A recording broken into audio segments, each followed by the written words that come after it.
व्याख्यानमाला की इस कड़ी में आप सभी का हार्दिक अभिनंदन और स्वागत। आज हम चर्चा करेंगे कबीर दास के दार्शनिक विचारों की। कबीर ने अपने काव्य में जीवन, धर्म और समाज संबंधी अनेक दार्शनिक विचारों की रचना उस समय और परिवेश को ध्यान में रख करके की, जिनमें अनेक मतांतर और अनेक जो संप्रदाय थे उस ज़माने में जो चले आ रहे थे, उन सभी संप्रदायों का समन्वय उन्होंने करने का प्रयास किया। उन्होंने सारूवाद, एकेश्वरवाद, अद्वैतवाद, द्वैताद्वैतवाद, शून्यवाद, सहजवाद, हठयोग आदि अनेक मतों का समन्वय करके एक ऐसे मत की स्थापना की जिसकी छाया में बैठकर सभी वाद, सभी संप्रदाय और सभी दर्शनों को तृप्ति ही नहीं मिलती, बल्कि उन्हें अपनत्व का आभास भी मिलता है। इसके अलावा हिंदू और मुसलमानों के धर्म में से उन सामान्य तत्वों को भी साथ लेकर के, समानता के आधार पर लेकर के उनका प्रसार भी कबीरदास ने अपने साहित्य में किया और साथ में इन दोनों समाजों के बीच एकता स्थापित करने का कार्य अपने साहित्य के माध्यम से कबीरदास ने किया। इसके अतिरिक्त अगर उस समय के दार्शनिक विचारों को हम देखें, कबीरदास के विचारों को देखें, तो तत्कालीन समाज की विकृति को ध्यान में रख करके उनको जगाने, उसमें जागृति और उसमें चेतना लाने का जो एक अपने दर्शन के माध्यम में कबीरदास ने प्रयास किया, वो एक अनुपम प्रयास रहा।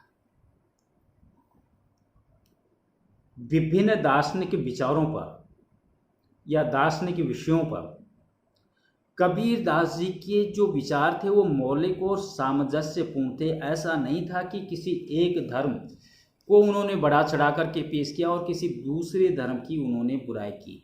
जिन धर्मों के बीच में समानता के आधार पर समय और परिवेश और परिस्थिति को ध्यान में रख करके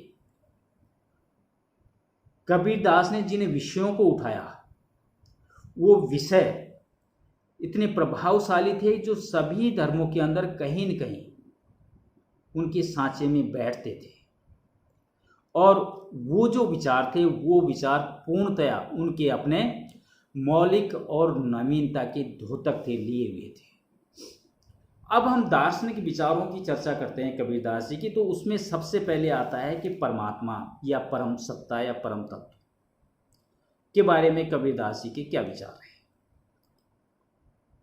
उस परम तत्व, परम सत्ता या परमात्मा के विभिन्न धर्मों और विभिन्न दर्शनों में विभिन्न प्रकार से अभिव्यक्तियां की गई। उस जमाने में, कबीरदास जी के जमाने में, बौद्ध सिद्धों ने उन्हें शून्य के रूप में अभिव्यक्त किया, जिसका अर्थ होता है कि वह अभाव में नहीं वरन वस्तु के उस स्वरूप से संबद्ध है जो अकथ्य है। बौद्ध धर्म भी या बौद्ध दर्शन भी हिंदू दर्शन से कहीं न कहीं प्रभावित है। अतः उसमें जो परम तत्व के लिए जो शून्य या अनिर्वचनीय तत्व का निर्देश किया है, इसी शून्य भाव को नाथों ने अद्वैतवाद के रूप में ग्रहण किया और नाथ पंथ में शंकर के अद्वैत से भिन्न और श्रेष्ठ एक शून्यवाद है। कबीर ने नाथों की धारणा को अधिक स्पष्ट करके प्रसारित किया। यह ब्रह्म निर्गुण और सरगुण से परे है। बौद्धों ने जिसे शून्य की उत्पत्ति बताई, और वो शून्य अभाव में नहीं बल्कि किसी न किसी वस्तु से संबद्ध है, अनिर्वचनीय है। उससे आगे बढ़कर के कबीरदास ने परमात्मा के बारे में ये कहा कि निश्चित रूप से अनिर्वचनीय उनकी सत्ता, उनकी शक्ति ऐसी है कि उन शक्ति के बारे में हम कुछ कह नहीं सकते, कहने में सक्षम नहीं है। वो सर्वगुण संपन्न है, वो सब जगह विद्यमान है। वो तिल में भी रह सकता है तो ब्रह्मांड में भी रह सकता है। तो यहाँ पर कबीरदास ने ब्रह्म को, उस ईश्वर को निर्गुण और सर्वगुण से परे बताया है, हट करके बताया है। एक जगह कहा है उन्होंने, कोई कहे सर्वगुण के आगे निर्गुण का विश्राम, सर्वगुण निर्गुण तजई सुहागिन देख सबे निजधाम। कबीर उस ब्रह्म को अकथनीय बताते हैं। वह त्रिदेव ब्रह्मा, विष्णु और महेश से भी ऊपर है तथा वो उसे घट घट में निवास भी बताते हैं। वो कहते हैं कि वही ब्रह्मांड में है और वही पिंड में है। तेरा साहब है घटमाई, बाहर नैना क्यों खोले, कहे कबीर सुनो भाई साधो, साहिब मिल गया तिलोले। इसके अलावा कबीर ने उस ब्रह्म को, उस ईश्वर को अक्षय पुरुष बताया है। एक जगह वो कहते हैं, अक्षय पुरुष एक पेड़ है, निरंजर वाकी डार, त्रिदेवा शाखा भये पात भये संसार। जाके मुख माथा नहीं, ना ही रूप कुरूप, पूप बास से पात्रा ऐसा तत्व अनूप। तो वो ऐसा है जो एक छोटी सी चीज के अंदर विराजमान है, वो एक संपूर्ण ब्रह्मांड में विराजमान है। वो मानव मस्तिष्क में विद्यमान है, वो प्रत्येक कण कण में विद्यमान है, वो हर मनुष्य के हृदय के अंदर विद्यमान है। तो उस परम सत्ता के बारे में वर्णन करना असंभव है, क्योंकि मनुष्य मानव में वो ताकत, वो क्षमता नहीं है कि उस परम ब्रह्म को पहचान सके, उनका गुणगान कर सके। कबीर उस ब्रह्म को अत्यंत तेज से युक्त मानते हैं। उनका वर्णन नहीं किया जा सकता, उसे तो आत्मा अनुभूति के द्वारा ही पहचाना जा सकता है, देखा जा सकता है। उसे जानकर तो ऐसा लगता है मन मस्त हुआ फिर क्यों बोले। ये स्थिति पैदा हो जाती है अगर कोई उनके बारे में जान लेता है। उस परमात्मा को परम तत्व से ही प्राप्त किया जा सकता है, भक्ति से प्राप्त, साधना से प्राप्त किया जा सकता है।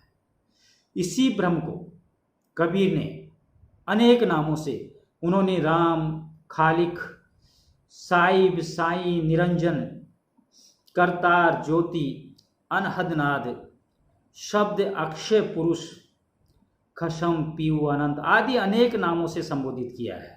और इन नामों में बौद्धों, नाथों, इस्लाम, निर्गुण, सरगुण, अद्वैत आदि अनेक मतों के नाम ही भी समाहित है। वह ब्रह्म अजर है, अमर है, अलख है, अखत है और जाति वर्ण से परे है और घट घट में व्याप्त है। तो ऐसे हैं कबीर के परमात्मा जो सर्व जगह विद्वान है, कण कण में जिनका निवास है। वो ब्रह्मांड से भी बड़े हैं, वो ब्रह्मा, विष्णु, महेश से भी बड़े हैं और वो प्रत्येक व्यक्ति के हृदय के अंदर विराजमान भी है। दार्शनिक विचारों में दूसरी हम चर्चा करते हैं जीव के बारे में, आत्मा के बारे में। कबीर का क्या विचार है? कबीर के जीव संबंधी जो धारणा है वो शंकर के मायावाद से पूर्णतः प्रभावित है। वे सूफियों की तरह जीव को उसी में उत्पन्न मानते हैं और उसी का प्रतिबिंब मानते हैं और अंत में यह भी मानते हैं कि वो वापस जाकर के उसी के अंदर समा जाता है। ब्रह्म और जीव की एक रूपता हिंदू धर्म और हिंदू दर्शन में ब्रह्मवाद से ली गई है। एक जगह कबीरदास जीव के संबंध में कहते हैं कि मन मस्त हुआ फिर क्यों बोले, हंसा पायो मान सरोवर ताल तलैया क्यों डोले, तेरा साहिब है गटमाई बाहर नैना क्यों खोले। कि वो तो तेरे हृदय के अंदर विराजमान है, तेरे अंदर विराजमान है, क्यों उसको ढूंढने के लिए दर दर की ठोकर खाता है, क्यों मंदिर मस्जिद के दरवाजे पर ठोकर खाने के लिए घूमता है। अगर तुम्हारी आत्मा शुद्ध है, पवित्र है, अपने अंदर ही उस परमात्मा को ढूंढो, वो तो तुम्हारे हृदय के अंदर विराजमान है। वो तो प्रत्येक आत्मा के अंदर विराजमान है। कबीर ने जीव को ब्रह्म के समान ही शरीर, जाति, वर्ण आदि से परे बताया है। जो ब्रह्म का रूप भी है, जैसे पानी से बर्फ बन जाती है और बर्फ से वापिस पिघल करके वही पानी बन जाता है, यही स्थिति ब्रह्म और जीव की है। ब्रह्म और जीव अंशी और अंश हैं। केवल माया के कारण, माया के वशीभूत होने के कारण ब्रह्म और जीव के बीच का अंतर दिखाई देता है, बल्कि ऐसा नहीं है। ये तो अंशी और अंश का रूप है। परमात्मा और आत्मा एक ही है। संसार में जन्म लेने के लिए परमात्मा आत्मा से अलग होती है और अपने संपूर्ण संसार में आकर के सांसारिक क्रिया कर्म करके वो वापस उसी परमात्मा में जाकर के लीन हो जाती है, उसी के अंदर समा जाती है। तो इनका जो रूप है वो अंश और अंशी है, और सिर्फ एक माया के कारण आत्मा और परमात्मा का द्वैत दिखाई देता है, जो हकीकत में ऐसा नहीं है। ऐसा कबीरदास जी मानते हैं। तीसरा दार्शनिक विचार में कबीर का आता है जगत, कि जगत के बारे में कबीर क्या सोचते हैं। कबीर की दृष्टि में ये जगत ब्रह्म की माया से, ब्रह्मा की माया से उत्पन्न है। यह जगत वास्तविक नहीं है, यह जगत ब्रह्म मात्र है। आचार्य शंकराचार्य की एक मान्यता के अनुसार कि ब्रह्म सत्य जग मिथ्या का कबीर भी समर्थन करते हैं। ये जगत मायामय है और साधनों के लिए संसार त्याग करने की आवश्यकता नहीं है। जगत विषय की धारणा या इस्लाम का जो भी प्रभाव है, सृष्टि का विकास सांख्य दर्शन के अनुसार 25 तत्वों से हुआ है, ऐसा कबीरदास जी मानते हैं। वही ब्रह्म के तेज से और वही जल की सृष्टि से उत्पत्ति या उत्पन्न हुआ है, और उसी से कबीर सृष्टि के निर्माण को मानते हैं। वे सृष्टि के निर्माण के संबंध में कहते हैं कि बलिहारी बलिहारी वही पीयू की जिन सिरसा सब कोई। वे निर्माणकारी तत्वों को के संबंध में जिज्ञासा व्यक्त करते हैं कि ये जगत दिखने में अच्छा दिखता है, दिखने में शाश्वत दिखाई देता है, लेकिन हकीकत में ये शाश्वत नहीं है। ये मिथ्या, एक माया के वशीभूत होकर के ये जगत हमें दिखाई देता है, जबकि ये ऐसा है नहीं। कबीर स्पष्ट ही जीव की तरह जगत भी ब्रह्मा से भिन्न नहीं है, ऐसा मानते हैं। जगत का निर्माण और संहार करता वही है। माया के कारण संसार की सत्ता में दिखाई देती है, लेकिन हकीकत में जगत मिथ्या है। नाम और रूप का आरोप होने के कारण यह हमें सत्य आभासित जरूर दिखाई देता है, जबकि यह जगत समस्त दुखों का मूल है। यह क्षणभंगुर है, पानी के बुलबुले के समान है। जगत के संबंध में कबीरदास जी कहते हैं कि ये ऐसा संसार है, ये ऐसा संसार है जैसा सेमल फूल दिन 10 के त्योहार को झूठे रंग न भूल, कि एक दिन समाप्त हो जाएगा। ये दिखाई देता है, सुंदरता इसकी दिखाई देती है, लेकिन एक दिन नष्ट होना स्वाभाविक है। अब हम उनके दार्शनिक विचारों में अगला है माया। माया के बारे में कबीरदास जी की क्या सोच है, क्या वो मानते हैं, क्या सोचते हैं। तो कबीरदास जी भी शंकराचार्य की तरह माया को त्रिगुणात्मक शक्ति मानते हैं। कबीर की मान्यता है कि माया सत्य और असत्य से परे है, जो जीव को बार बार भुलावे में डालकर माया में जगत की तरफ आसक्त करती है और साधना के द्वारा भगवान या ईश्वर या परमात्मा की प्राप्ति में बाधक बनती है। आत्मा परमात्मा से बिछुड़ करके संसार में आती है और आकर के माया की वशीभूत हो जाती है। वो ईश्वर का नाम लेना छोड़ देती है और संसार के माया जाल में उस तरह फंसती हुई चली जाती है, उस माया मोह में, कि वो भूल जाती है, उसका मूल उद्देश्य वो भूल जाती है। कबीरदास जी कहते हैं कि वह साधना के द्वारा परमात्मा को प्राप्त करने के मार्ग में सबसे बड़ा रोड़ा है। क्या कहते हैं? माया माँ ठगनी हम जानिए, तिरकुन फांस लिए कर डोले, बोलत मधुर बानी। ऐसा रूप है माया का।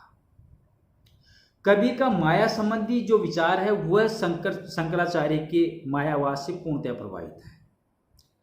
हरि स्मरण और सत्संग के द्वारा ही जीव इस माया के बंधनों को काट सकता है। यह कंचन और कामिनी का रूप है माया। क्या कहते हैं माया के बारे में? नारी की जाई परत अंधा होत भुजंग, कबीरा तिनकी कौन गति नित नारी के संग। तो एक नारी का जैसा रूप होता है वही रूप इस संसार के माया जाल फैलाने वाली माया का है, और नारी भी उस माया जाल का एक अंश है। कबीर की सृष्टि में माया एक ऐसी पापिन है जो हरि से अलग करती है, ईश्वर से विमुक्त करती है। वह नैना चमका चमका करके जीव को ईश्वर से दूर करती हुई चली जाती है। इसलिए कबीर ने माया को डायन के दांत उखाड़ने के लिए हमेशा कबीर तत्पर रहते हैं। वो माया के संबंध में कहते हैं, संतो भाई आई ज्ञान की टाटी आंधी रे, भ्रम की टाटी सबे उड़ानी, माया रहे न बांधी रे। तो इस प्रकार ये जब ज्ञान की आंधी आती है, मनुष्य उस माया के बंधन को काट करके जब ईश्वर की साधना में रत हो जाता है, और ज्ञान की जब आंधी आती है तो माया का जो जितना भी बंधन है वो बंधन टूट जाता है, अलग हो जाता है, और ईश्वर मनुष्य का मन उस परमात्मा की तरफ लग जाता है। वो जन्म मरण के बंधनों से छूट जाता है, मोक्ष की प्राप्ति हो जाती है, और वो ईश्वर उस परमात्मा में जाकर के लीन हो जाता है। अगला उनके दार्शनिक विचार साधना के बारे में क्या सोचते हैं कबीर। कबीर की साधना अंतर्मुखी है। ये बार बार आत्म दर्शन की बात करते हैं। कबीर ये कहते हैं कि उनकी साधना बाहरी आचार विचार, कर्म कांडों, तीर्थ व्रत, रोजा, हज, नमाज, पूजा पाठ, कीर्तन आदि करने में कबीरदास कभी विश्वास नहीं करते।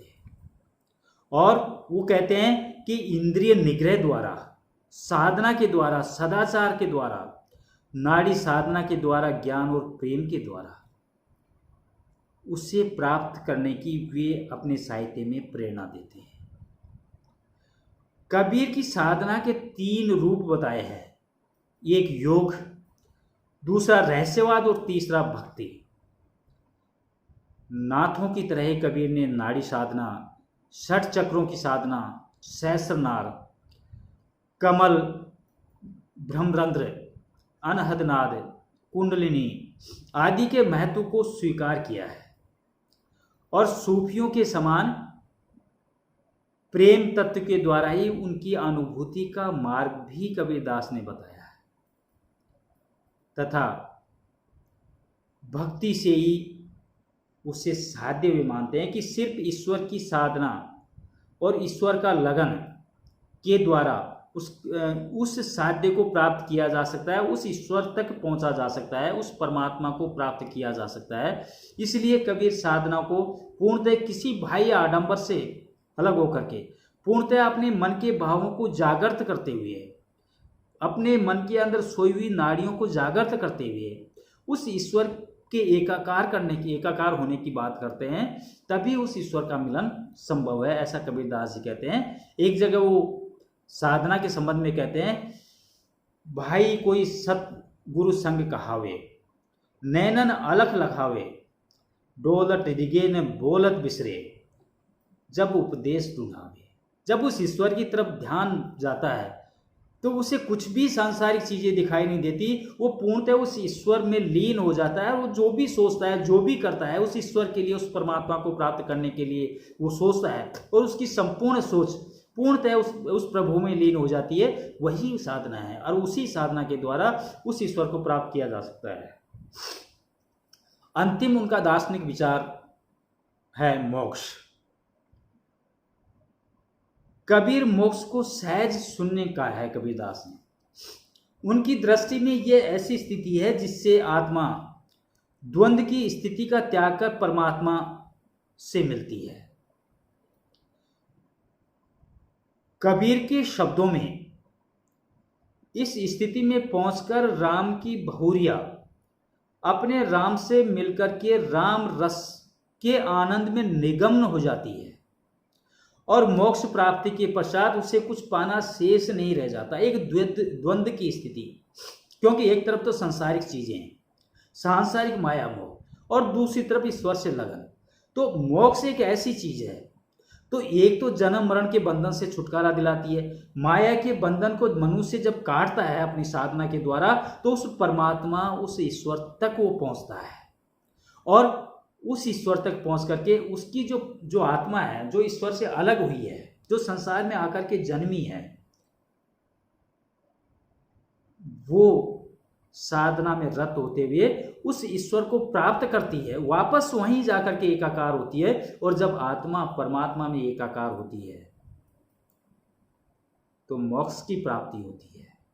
और जब मोक्ष की प्राप्ति हो जाती है तो संसार में ऐसी कोई चीज बचती ही नहीं है जो एक अभिलाषा हो कि मुझे वो चीज और चाहिए। मोक्ष के बाद में इस नए संसार में आने का कोई काम है नहीं, कोई इच्छा उसके मन की जागृत होती है, उसकी संपूर्ण इच्छाएं पूरी तरह समाप्त हो जाती हैं। जब ये स्थिति उत्पन्न होती है तो मन में क्या जागृत होता है? मन मस्त हुआ फिर क्यों बोले, हीरा पायो गांठ गठियायो, बार बार वह को क्यों खोले। कहे कबीर बंधन बहु बंधन छूटे, ज्योति में ज्योति समानी। उस आत्मा और परमात्मा का एकाकार हो गया है, ज्योति में ज्योति समा गई है, अब कुछ रहना शेष नहीं है। अब संसार में किसी भी चीज से कोई प्रेम नहीं रहा है, क्योंकि आत्मा को मोक्ष मिल गया है। तो ये जो विचार है, मैंने अभी आपको जिन विचारों के बारे में चर्चा की, ये कबीर के दार्शनिक विचार है, जो उस समय और परिवेश के बाद एक जीवन की पाठशाला में थपड़े खा करके कबीर ने इन चीज़ों को सीखा और सीख करके अपने साहित्य के माध्यम से लोगों तक पहुंचाया। आज बस इतना ही। नमस्कार, बाय।